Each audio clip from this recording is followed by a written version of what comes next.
तो सबसे पहले हम देखते हैं कानूनी अधिकार और मूल अधिकार में अंतर। तो देखिए, कानूनी अधिकार को निजी व्यक्ति छीन नहीं सकता, लेकिन सरकार छीन सकती है। जैसे आपने देखा होगा, जब हमारा 1947 में देश आजाद हुआ था, उसके कुछ वर्षों बाद ही भूमि सुधार कानून लाया गया था, जिसमें आर्टिकल 31 को मूल अधिकार से कानूनी अधिकार बनाया गया था, तभी जाकर सरकार उसको छीन पाई थी। अगर आर्टिकल 31 हमारा मूल अधिकारी रहता तो सरकार भी उसको नहीं छीन सकती थी। देखिए, अब जो हमारे मूल अधिकार हैं 12 से 35 के बीच में, इनको तो ना कोई निजी व्यक्ति छीन सकता है, ना ही कोई सरकार छीन सकती है। तो कानूनी अधिकार को निजी व्यक्ति नहीं छीन सकता, लेकिन सरकार छीन सकती है, और मूल अधिकार को हमारे कोई नहीं छीन सकता। अगर इनका कोई छीनने की कोशिश करता है या हनन करता है, तो सीधे आप आर्टिकल 32 और आर्टिकल 226 के तहत सुप्रीम कोर्ट और हाई कोर्ट जा सकते हैं। हम देखते हैं आर्टिकल 32। आर्टिकल 32 को संवैधानिक उपचार कहा जाता है, जैसे कॉन्स्टिट्यूशनल रेमेडी। देखिए, आर्टिकल 32 को हमारी संविधान की आत्मा कहा जाता है। क्यों कहा जाता है? क्योंकि ये हमारे जितने भी मूल अधिकार हैं, आर्टिकल 12 से 35 तक, इन मूल अधिकारों को मूल बनाने वाला अधिकार है, इसलिए आर्टिकल 32 को संविधान की आत्मा कहा जाता है। जैसे आपका कोई व्यक्ति अगर या राज्य मूल अधिकारों का हनन करता है, तो सीधे आप सुप्रीम कोर्ट जा सकते हैं। जैसे आम कानून में कहा, पहले डिस्ट्रिक्ट कोर्ट जाना पड़ता है, फिर हाई कोर्ट जाना पड़ता है, फिर सुप्रीम कोर्ट जाना पड़ता है, लेकिन नहीं, यहाँ पर आर्टिकल 32 के तहत सीधे आप सुप्रीम कोर्ट जा सकते हैं। 12 से 35 के बीच में अगर आपके कोई अधिकार का हनन होता है, जैसे आपके आर्टिकल 15 का किसी ने हनन कर दिया, जिसमें है जाति, लिंग, धर्म, मूल वंश आदि के भेदभाव पर निषेध करता है। अगर इस प्रकार का आपसे किसी ने भेदभाव, डिस्क्रिमिनेशन किया, तो सीधे आप आर्टिकल 32 के तहत सुप्रीम कोर्ट जा सकते हैं, और आर्टिकल 226 के तहत आप हाई कोर्ट जा सकते हैं। लेकिन यह है कि आपको पास कौन सा पड़ेगा, आप उस तरीके से सोचिएगा। जैसे अगर आपके मूल अधिकार का हनन किया किसी ने, मान लीजिए, तो आपको आर्टिकल 32 के तहत सीधा सुप्रीम कोर्ट जाना होगा। उस सुप्रीम कोर्ट देखता है, और उसके बाद वह 5 प्रकार की रिट जारी करता है। अलग अलग कामों के लिए अलग अलग रिट जारी करता है। ये टोटल 5 प्रकार की रिट होती हैं। अब देखते हैं हम रिटों के बारे में। देखिए, आर्टिकल 32, जब आपके मूल अधिकारों का हनन कोई करता है, राज्य या कोई निजी व्यक्ति, तो आप सीधे सुप्रीम कोर्ट जा सकते हैं। तो ये 5 प्रकार की रिट जारी करता है। देखिए, बंदी प्रत्यक्षीकरण या हाइवस कॉर्पस। जैसे देखिए, आर्टिकल 22 में कहा गया है गिरफ्तारी से संरक्षण। मतलब कि अगर आपने कोई अपराध किया, आपको पुलिस पहले वारंट दिखाएगी और 24 घंटे के अंदर न्यायालय में पेश करेगी।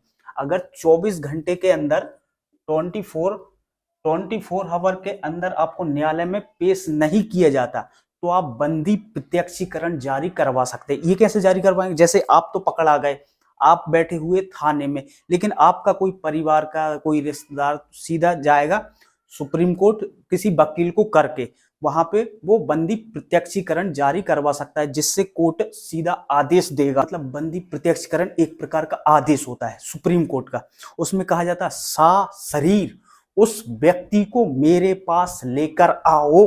मतलब कि जिस व्यक्ति ने उसको अरेस्ट किया था, मतलब जिस पुलिस वाले ने उसको अरेस्ट किया था वो भी, और जिस व्यक्ति को अपराध में अरेस्ट किया गया उसे भी मेरे पास लेकर आओ। तो बंदी प्रत्यक्षीकरण उसी को कहते हैं 24 आवर से। जैसे क्या होता है, कई बार क्या होता है कि किसी ने कोई अपराध किया, मान लो कि आपने उसको 24 घंटे का रखने का है कि आप थाने में उसको रख सकते हैं।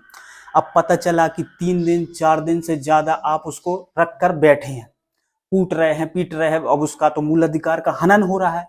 तो इस स्थिति में आप सीधा बंदी प्रत्यक्षीकरण सुप्रीम कोर्ट या हाई कोर्ट से भी जारी करवा सकते हैं। नंबर 2, परमदेश या मैंडेमस। देखिए, ये क्या होता है, जब कोई सरकारी कर्मचारी अपना काम लापरवाही से कर रहा हो, जो और खासकर जो आर्टिकल 12 से लेकर 35 के बीच में आता है, मतलब मूल अधिकारों से जुड़ा हुआ है, वो अगर आपका लापरवाही से काम कर रहा है या काम नहीं कर रहा, तो सीधा आप सुप्रीम कोर्ट से परम आदेश मैंडेमस जारी करवा सकते हैं।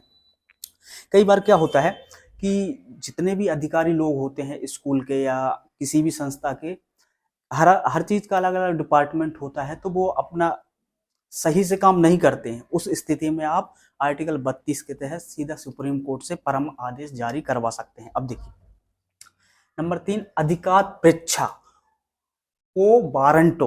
क्या होता है? जब कोई सरकारी कर्मचारी अपने अधिकार से ज्यादा उछलता है, जैसे कि किसी अस्पताल को ले लीजिए, जैसे एक डॉक्टर का काम क्या होता है? एक डॉक्टर का काम होता है, जो बड़े बड़े काम होते हैं ऑपरेशन वगैरह करे, लेकिन कई बार क्या होता है, हमने और आपने देखा है कई बार कि नर्स लोग भी ऑपरेशन करने लग जाती हैं, तो नर्स के अधिकार क्षेत्र में नहीं आता ऑपरेशन। ऑपरेशन आता है डॉक्टर। अब डॉक्टर से कोई बोलता है ऑपरेशन कीजिए, तो डायरेक्ट बोल देता है नर्स से कि नर्स जाओ ऑपरेशन करो, कोई दिक्कत नहीं है। तो ये अपने अधिकारों से ज्यादा उछल रहा है, मतलब जितनी आपकी योग्यता नहीं है उससे अगर आप बढ़ चढ़कर काम करोगे तो उसको कहेंगे अधिकार परीक्षा, क्योंकि आपके अधिकार क्षेत्र में नहीं आता और आप वो काम कर रहे हो, तो आप अधिकार परीक्षा या को वारंटो सुप्रीम कोर्ट या हाई कोर्ट से जारी करवा सकते हैं उस कर्मचारी के खिलाफ। सुप्रीम कोर्ट आदेश देगी, अधिकार परीक्षा या को वारंटो जारी करेगी, सीधा उस डॉक्टर और नर्स को बुलाया जाएगा। कारण क्या है? सो कोज। कारण क्या है? कारण बताओ, ऐसा करने की जरूरत क्या थी?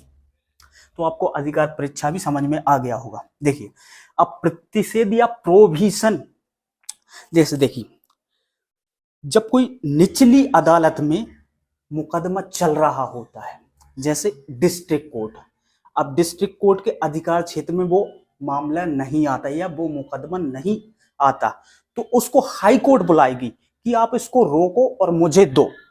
अगर हाई कोर्ट के अधिकार क्षेत्र में कोई मामला नहीं आता तो सुप्रीम कोर्ट कहेगी उसे रोको और मुझे दो, ये तुम्हारी बस की बात नहीं है, ये तुम्हारे अधिकार क्षेत्र में नहीं आता, तो सीधा उससे डिस्ट्रिक्ट कोर्ट से हाई कोर्ट, हाई कोर्ट से सुप्रीम कोर्ट, तो मतलब ये मामले को रुकवा कर, क्योंकि उसके अधिकार क्षेत्र में नहीं आता, तो इसको कहते हैं प्रतिषेध या प्रोविजन।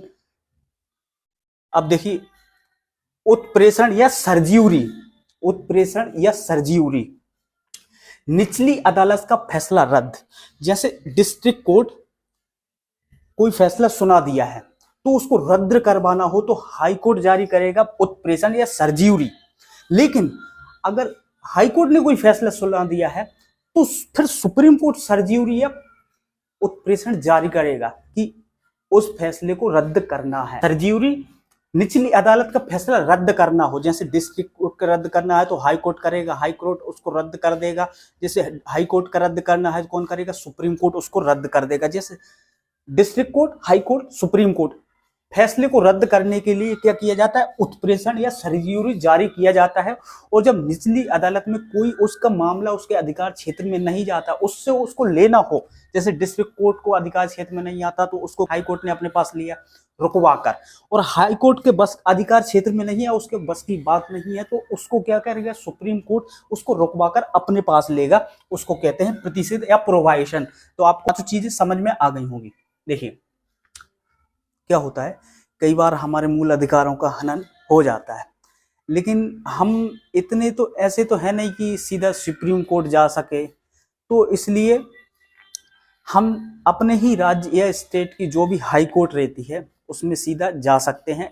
ये 5 रेट भी हाई कोर्ट अपने अपने राज्य का हाई कोर्ट जारी कर सकता है, सेम पावर होता है, कोई दिक्कत की बात नहीं होती अगर आपके मूल अधिकारों का हनन होता है। देखिए, जब ये रिटें 5 जारी करता है सुप्रीम कोर्ट या हाई कोर्ट, तो वो उस व्यक्ति जिसने आपके मूल अधिकार का उल्लंघन किया है, जैसे कि सरकारी कर्मचारी काम करने से मना किया, तो उससे बोलता है सुप्रीम कोर्ट या हाई कोर्ट, कारण बताओ, सो कॉज, बताओ कारण क्या था कि आपने इनका काम नहीं किया, तो आप उनको कारण बताना पड़ता है।